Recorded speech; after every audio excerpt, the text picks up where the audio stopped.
أعوذ بالله من الشيطان الرجيم بسم الله الرحمن الرحيم اللهم عجل لوليك الفرج.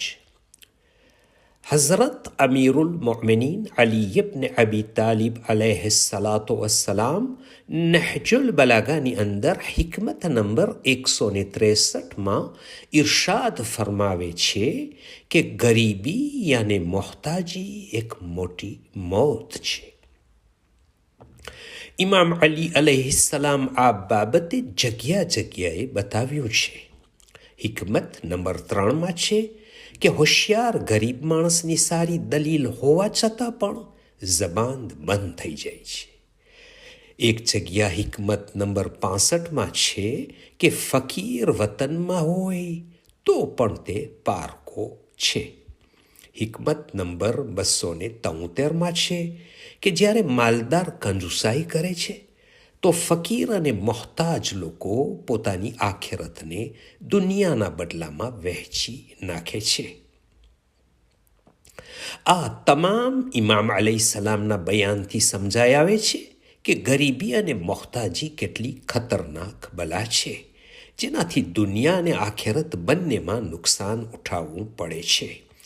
અને ઇસ્લામ પણ ચાહે છે કે લોકોમાંથી ફકીરી દૂર થાય. સમાજમાં ઘણી મુશ્કેલીઓ ફકીરીથી ઊભી થાય છે અને આખિરત પણ બરબાદ થઈ શકે છે. રસૂલ અકરમ સલ્લલ્લાહુ અલૈહિ વસલ્લમ ફરમાવે છે કે ગરીબી માણસને કાફિર બનાવી શકે છે. જ્યારે માણસ ગરીબ હશે તે અમુક મહિના કહેશે કે મારા નસીબ ખરાબ છે કે હું ગરીબ છું, પરંતુ આહિસ્તા અકીદા અને અખલાકમાં પણ જાતભાતની ખોટી વસ્તુઓ આવી જશે અને જબાન ઉપર કુફરના શબ્દો પણ આવી જશે. જ્યારે પોતાના બાલ બચ્ચાઓને ભૂખ્યો જોતો હશે, બધી કોશિશો કરવા છતાં જિંદગીની જરૂરતો પૂરી ન કરી શકશે, તો આવા સમયે માણસના ઈમાનને બચાવવું મુશ્કેલ છે. છેલ્લે જ્યારે ઈમાન કમજોર થઈ જાય તો અલ્લાહ પણ નારાજ થઈ જાય છે. જેવું જ ઈમાન ગયું પછી તેના માટે ન કોઈ વસ્તુ હલાલ રહે છે કે ન કોઈ વસ્તુ હરામ હોય છે. તેના લીધે સમાજનું પણ નુકસાન થાય છે. ઇસ્લામ એ વસ્તુનો તદ્દન વિરોધ કરે છે કે કોઈ ફક્ત આખિરત માટે તો કામો અંજામ આપે, પરંતુ આ દુનિયામાં ઇજ્જત સાથે જીવવા માટે કોશિશ ન કરે. એ જ પ્રમાણે કોઈ દુનિયા માટે એટલી મહેનત કરે અને આખિરતને ભૂલાવી દે. લોકોથી ગરીબી મોહતાજી દૂર કરવી ઇસ્લામ તેની ઉપર ઘણો ભાર આપ્યો છે અને તેના માટે હલાલ રોજી કમાવી, તેના માટે મહેનત કરવી, અજરો સવાબ રાખેલ છે. બેકાર રહેવાવાળા જવાનની પણ મજમ્મત કરવામાં આવી છે. કામ કરનારની મજૂરી ન આપવું આ એક મોટો ગુનો ગણવામાં આવ્યો છે. કામકાજ કરવું મોટી ઇબાદત ગણવામાં આવી છે અને તે હાલતમાં થાકીને સૂઈ જવું તે પણ ઇબાદતનો સવાબ ધરાવે છે.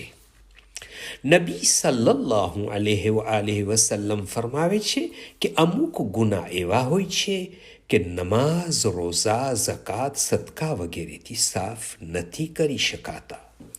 તો પૂછનારે પૂછી લીધું, કઈ વસ્તુ કફારો થઈ શકે? ત્યારે આપે ફરમાવ્યું, કામકાજની ચિંતા અને તેના માટે મહેનત કરવી અમુક ગુનાઓનો કફારો બને છે. ગરીબીને દૂર કરવા માટે અલ્લાહે ઘણા સાધનો બનાવ્યા છે, જેમાં પાણી અને જમીન ખાસ છે. અને હદીસમાં છે કે જેના પાસે પાણી અને જમીન હોય તે છતાં જો ગરીબ રહે તો તેનાથી ખુદાની રહેમત દૂર થઈ જાય છે. એટલે જેના પાસે ઓછામાં ઓછા કમાવાના રસ્તા હોય તો પણ મહેનત કરીને પોતાની તથા બાલ બચ્ચાઓની રોજી માટે કોશિશ કરે, કેમ કે હલાલ રોજી કમાવાનો પણ સવાબ છે. આજના જમાનામાં જે લોકો ગરીબ હતા પરંતુ ઇજ્જતની રોટી ખાતા હતા, તેઓને પણ હલાલ રોજી મેળવવામાં મુશ્કેલ થઈ પડી છે.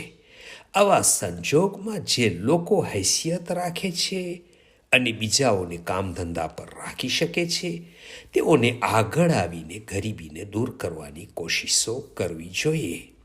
આમાં ખાસ ખ્યાલ રાખવો કે ઇજ્જતની કમાણી કરી શકે એવી સગવડ કરી આપવી.